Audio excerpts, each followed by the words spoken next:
kalimat menggugah saya. Kalimatnya begini, apa yang akan terjadi dalam dunia bisnis Indonesia hingga tahun 2030? Apa jawabnya? Maka saya akan pilah dulu bagian per bagian, yaitu bagian pasar atau market dan bagian perilaku customer. Setuju ya? Kita membahas mengenai kaum milenial. Kaum milenial adalah mereka yang lahir di sekitar tahun 1981 hingga tahun 2000, di mana saat ini merupakan early adopter dari calon orang kaya. 50% manusia produktif Indonesia saat ini adalah kaum milenial ini. Dan di tahun 2030, 75% lebih angkatan kerja produktifnya adalah kaum milenial ini. Juga orang kayanya adalah kaum milenial ini. Kita overview mengenai apa yang saya sebut 3 gelombang besar bisnis di Indonesia, di mana informasi ini masih akan relevan hingga 10 tahun ke depan. Yang akan Anda hadapi dalam 10 tahun ke depan adalah 3 masalah disrupsi. 3 disrupsi besar ini telah terjadi.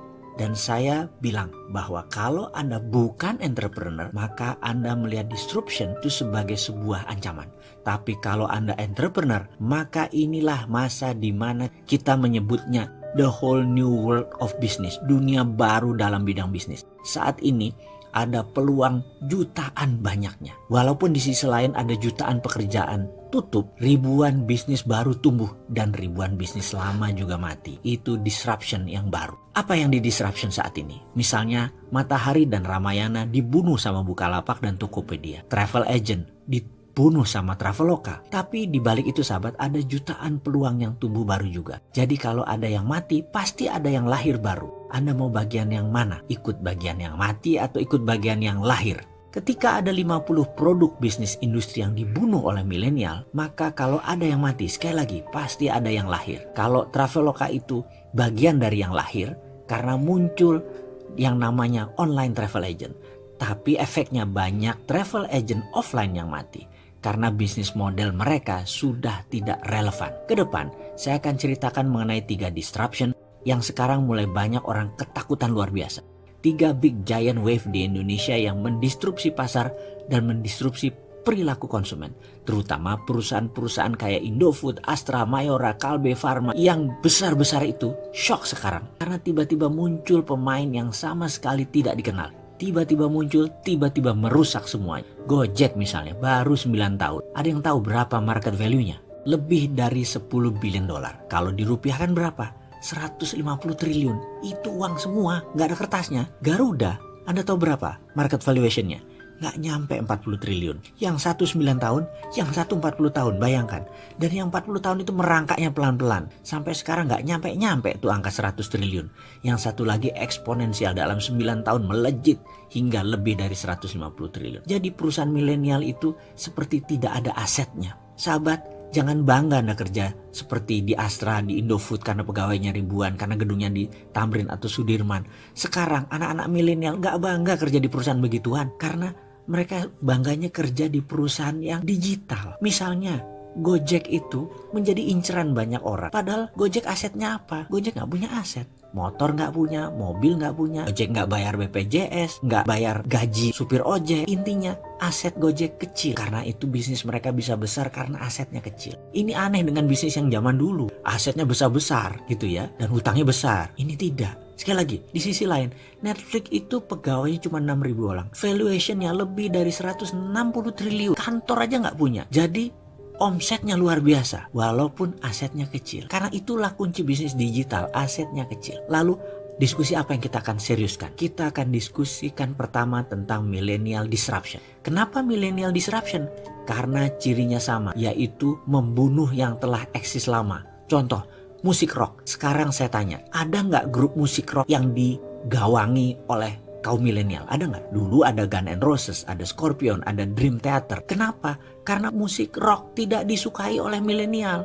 Milenial sukanya musik apa? Musik hip hop. Ada 50 produk bisnis industri yang dibunuh milenial. Dan itu bukan kata-kata saya, tapi itu kata-kata riset. Semua ada risetnya. Jadi riset yang mengatakan musik rock dibunuh oleh milenial. Sahabat, sejak 2017 untuk pertama kalinya album musik rock dilampaui oleh album musik hip hop. Jadi ada satu yang nyungsep pelan-pelan, ada satu yang naik. Pertanyaan pengingat, Anda mau yang nyungsep atau ikut naik? Misalnya lain lagi, Grup lawak itu dibunuh sama milenial. Sri Mulat sudah nggak ada. Dulu ada Jayakarta Group, hilang semua, dibunuh sama milenial. Karena milenial nggak suka dengan grup lawak. Sukanya apa? Sukanya stand up comedy. Dan saya itu kalau nonton Sri Mulat tuh ngakaknya luar biasa. Tapi kalau milenial nonton Sri Mulat, itu lucunya di mana Sri Mulat itu? Nggak ngerti dia itu sebaiknya. Kalau saya lihat stand up comedian, itu lucunya di mana? Tapi milenial itu bilangnya lucunya minta ampun. Jadi dua generasi ini berubah luar biasa. Dan cita rasa humor juga bergeser. Kecintaan terhadap musik juga bergeser. Lalu apalagi yang bergeser dan bagaimana menyikapinya? Kita diskusi lebih lanjut tentang digital disruption. Semua hal nanti akan digantikan oleh robot. Apa yang bisa mekanik dan elektrik pasti diganti robot. Jadi manusia semuanya nanti bisa digantikan oleh AI, Artificial Intelligence. Disrupsi digital ini akan banyak menelan bisnis bergaya tradisional. Bayangkan gerakan digital disrupsi ini seperti gerakan vortex, yaitu gerakan baling-baling pesawat. Baling-baling itu kalau muter makin kencang dan makin banyak dayanya, makin melumat putarannya ke dalam. Ini gambaran industri. Mana yang makin ke tengah, mana yang makin mendekat dengan titik lumatan, makin hancur-hancuran bisnis itu. Pertama yaitu Google dan Facebook. Mereka adalah industri yang paling cepat mendisrupsi sekaligus paling cepat terdisrupsi. Dalam 10 tahun ke depan akan terjadi perubahan dalam dunia sosial media dan dunia search engine, di mana mungkin saja tetap Google yang memimpin, namun sudah bergeser jauh ke fungsiannya dari saat ini. Kedua, media akan terdisrupsi yaitu media mainstream. Kompas, Femina, Jawa Pos, RCTI, TVRI tidak tahu lagi sampai kapan. Namun di tahun 2030 rasanya semua itu menjadi dinosaurus, hilang. Contoh saat ini ya, Net TV itu tiba-tiba melay-off banyak karyawan. Persaingan mereka itu dengan individu yang asetnya minim. Bayangkan Net TV itu asetnya heavy sekali dalam overhead. Dan bagi perusahaan, overhead yang besar itu adalah kanker bagi perusahaan. Dibandingkan dengan apa? Dibandingkan dengan Ria Ricis, ya jelas aja penontonnya lebih banyak Ria Ricis. Kenapa? Karena lebih disenangi saat ini. Bayangkan, Net TV itu investasinya 3 triliun untuk dapat viewer 1 juta per hari.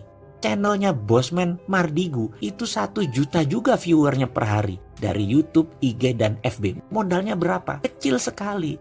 Atta Halilintar per hari itu 7 juta viewer. Deddy Corbuzier itu 6 juta viewer. Raffi dan Gigi itu 10 juta viewer per harinya. Modalnya nggak sampai semiliar. Bubrah itu semua media mainstream. Apalagi nanti waktu 5G hadir di Indonesia tahun 2020 dan 2021. Generasi milenial dan generasi Z tidak nonton TV. Nontonnya semua berbasis internet. Ketiga, apa yang terdisrupsi? Retail shop.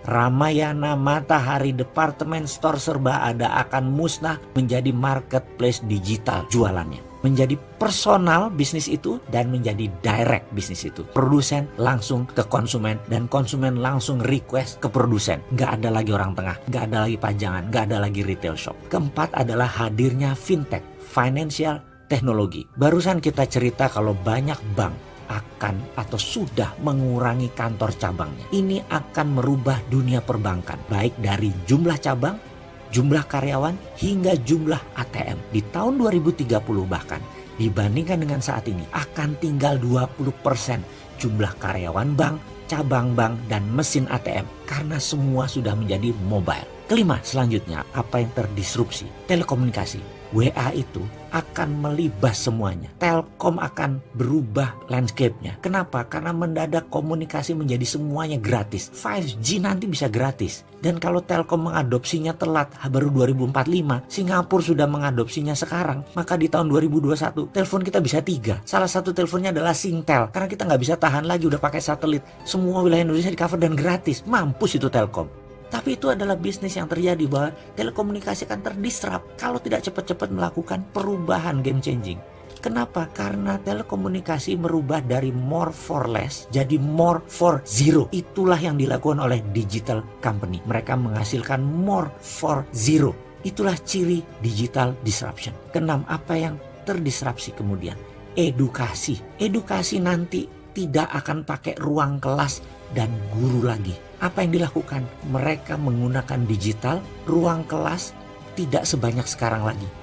kampus dan sekolahan itu tinggal separuh kebutuhan ruang kelasnya karena semua digital. Guru dan dosen tinggal separuh dibandingkan saat ini. Karena itu akan terjadi disrupsi gila-gilaan di bidang edukasi.